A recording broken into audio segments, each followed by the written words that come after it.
Hola. Just a quick warning, not just to YouTube subscribers, but to anyone who likes to create things that spur discussion, thought, and humor. On March 20th, 2021, I uploaded a video that asks 4 very specific questions. 1. If you're still contagious after the vaccine, meaning you can still give COVID-19 to others and you can still get it yourselves, then what kind of protection is it? Question number 2. It was established by the general medical community, okay, YouTube, that if you had COVID and died, then it was due to COVID. It didn't matter what your pre-existing conditions were. Pre-existing conditions no longer mattered if you had COVID and died. The question was simply this: why are pre-existing conditions being looked at or blamed when people coincidentally, that's the word the medical community used, YouTube, died after receiving the vaccine? Why did the pre-existing conditions matter with a shot when before they didn't matter on the death certificate? 3. You cannot sue any of the vaccine makers for injuries caused by the injection, a protection granted by the FDA, who is partly funded by large pharmaceutical companies. The question was, why would you need such protection if the medical community, YouTube, continually says the vaccine is safe? Number 4, if the general medical consensus, YouTube, states that COVID-19 is airborne, then why don't you see more people protecting their eyes versus just wearing cloth masks?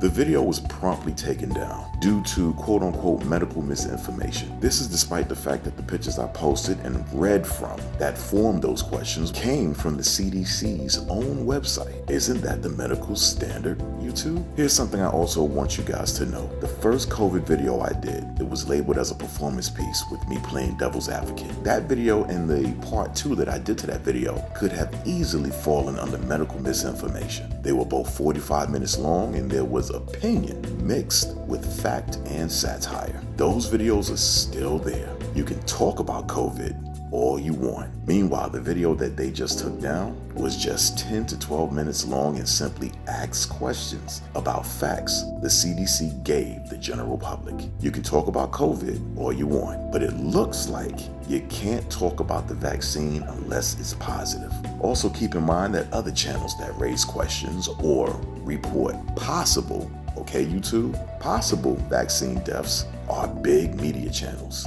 They can do whatever they want because of who they are. What's that say about the average person? And if you happen to be the average person and you posted a video questioning the vaccine and yours wasn't taken down, consider yourself lucky. You see, this is still a form of social media, which means that if you say or create something that goes against what everyone else says, you can be canceled. I knew that going in. I know the type of person that I am, and I also know that my vids are designed to voice my opinion and not worry about if you guys agree or not. That's why I don't allow comments.